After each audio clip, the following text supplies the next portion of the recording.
Hello जी, क्या हाल चाल है। So welcome back to my channel. आज मैं आपको एक Japanese romantic mini drama explain करने वाली हूँ जिसका नाम है when I fell in love with my teacher.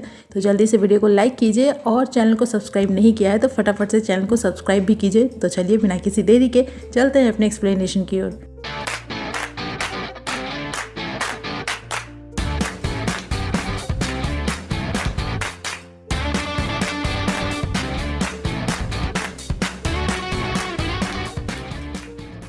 Drama की शुरुआत होती है फूका नाम की एक लड़की से जो अपने आर्ट्स टीचर हिरोशी के बारे में बताती है जिसे वो लाइक करती है, पर कभी ये बात उसे बता नहीं पाई और आज इतने सालों बाद उसके साथ उसका कोई कांटेक्ट भी नहीं है। बात है 3 साल पहले गर्मियों की, जब एक रात फूका अपनी फ्रेंड इरिका के साथ एक क्लब में अपने फेवरेट बैंड का कंसर्ट देखने आई थी, पर किसी काम से इरिका वहाँ नहीं आ पाती और चूंकि टिकट्स भी उसके पास ही थे तो इस वजह से फूका भी कंसर्ट नहीं देख पाती। तो वहीं क्लब के बगल में बेंच पे बैठ जाती है जब उसके पास एक हैंडसम सा लड़का आता है जिसके पास कंसर्ट के 2 टिकट्स होते हुए भी वो उसमें नहीं जाता।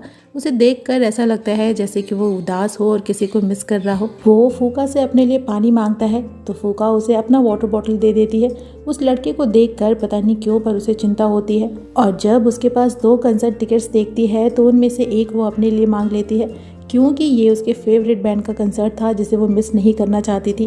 पर वो लड़का उसे सॉरी बोलकर वहाँ से चला जाता है। लेकिन इसी छोटी सी मुलाकात में फूका उसे पसंद करने लगती है और अगले दिन जब स्कूल आती है तो पता चलता है कि वही लड़का आज से उसके स्कूल का टेम्परेरी आर्ट टीचर्स भी होगा जो वहाँ कुछ दिनों के लिए सब्स्टिट्यूट टीचर की तरह उन्हें गाइड करेगा। और यही है फूका का फर्स्ट लव हिरोशी सेंसेई जिसे वो लाइक करती है। क्लास में तो हिरोशी उसे देख कर भी इग्नोर करता है, पर क्लास के बाद उसे पिछली रात के लिए माफी मांगता है। दोनों को पता चलता है कि दोनों ही सेम बैंड के फैन हैं, तो हिरोशी उसे अपने स्टूडेंट से ज्यादा दोस्त की तरह ट्रीट करता है। वहीं फूका को भी उसकी स्माइल और बातें बहुत ही अच्छी लगती हैं, पर फिर भी वो उसके स्माइल के पीछे छुपे हिरोशी के दर्द को जानना चाहती है जिस वजह से कंसर्ट वाली रात वो रोने लगा था। हिरोशी देखने में बहुत ही हैंडसम और स्मार्ट है और इसीलिए काफी फेमस भी।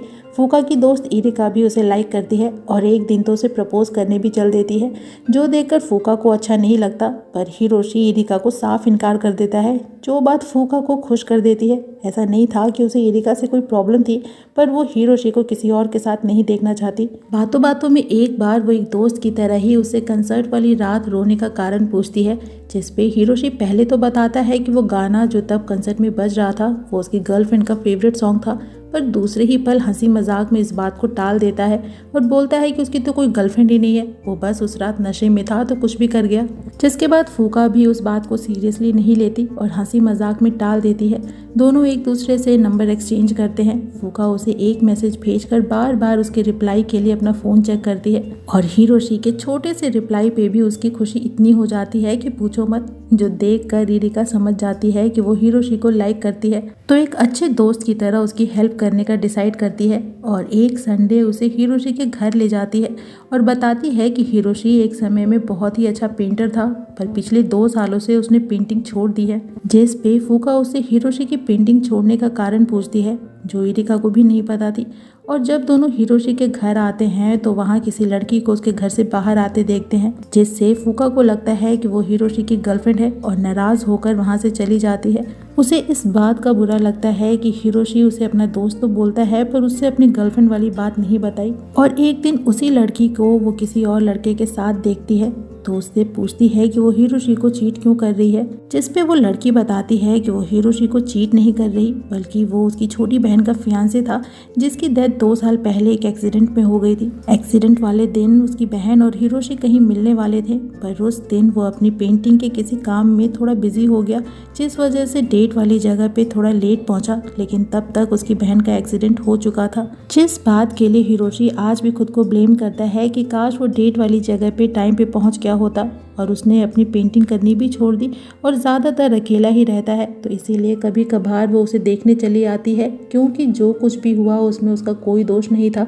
फिर भी वो आज भी खुद को ब्लेम करता है। जो बात जानने के बाद फाइनली फूका समझ जाती है कि कंसर्ट वाली रात हिरोशी क्यों रो रहा था, क्योंकि वो अपनी गर्लफ्रेंड के साथ उस बैंड के कंसर्ट्स में जाया करता था जिसके गाने उसकी गर्लफ्रेंड के फेवरेट थे और उस रात भी वो उसे ही मिस कर रहा था।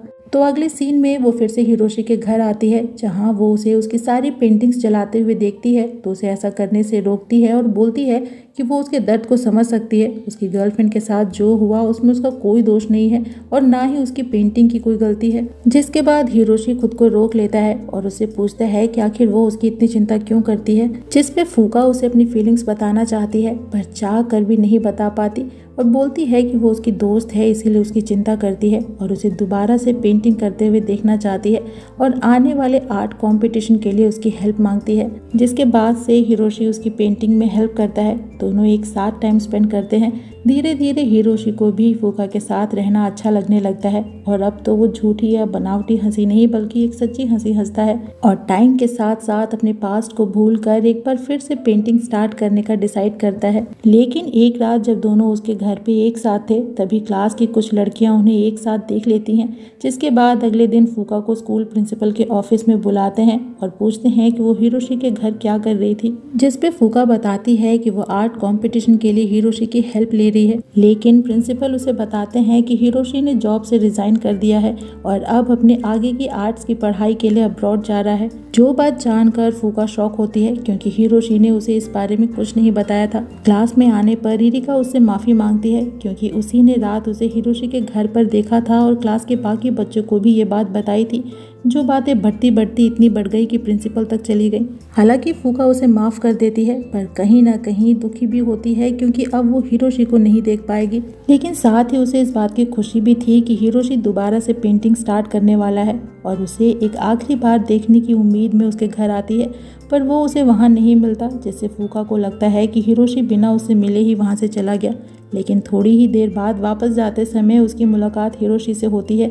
दोनों थोड़ी देर बातें करते हैं। फूका कई बार अपनी फीलिंग्स उसे बताना चाहती है पर नहीं बता पाती और उनके इसी आखिरी गुड बाय के साथ वो फिर दोबारा कभी नहीं मिलते। 3 साल बाद प्रेजेंट में फूका फिर से उसी क्लब के बगल वाली बेंच पे आकर बैठती है जहां वो पहली बार हिरोशी से मिली थी और इत्तेफाक से वो दोबारा फिर से उससे वहीं मिलती है जो उसे ढूंढता हुआ वहां आया था। और इस बार फूका उसे अपनी फीलिंग्स बता ही देती है कि वो उसे लाइक करती है। जिस पे हिरोशी उसे हक कर लेता है और उनके इसी किस के साथ ये ड्रामा यहीं पे खत्म हो जाता है। तो इस ड्रामा की एक्सप्लेनेशन यहीं पे होती है खत्म। ये एक छोटा सा ड्रामा था। आपको कैसा लगा कमेंट सेक्शन में ज़रूर बताइएगा। वीडियो अच्छे लगे तो वीडियो को लाइक कीजिएगा, फ्रेंड्स के साथ शेयर कीजिएगा और मुझे इनकरेज करने के लिए प्लीज़ मेरे चैनल को सब्सक्राइब कीजिएगा और नोटिफिकेशन बेल को ज़रूर से हिट कीजिएगा। मैं आपसे मिलूंगी नेक्स्ट वीडियो में नेक्स्ट एक्सप्लेनेशन के साथ। तब तक अपना खूब सारा ख्याल रखिए। सायोनारा।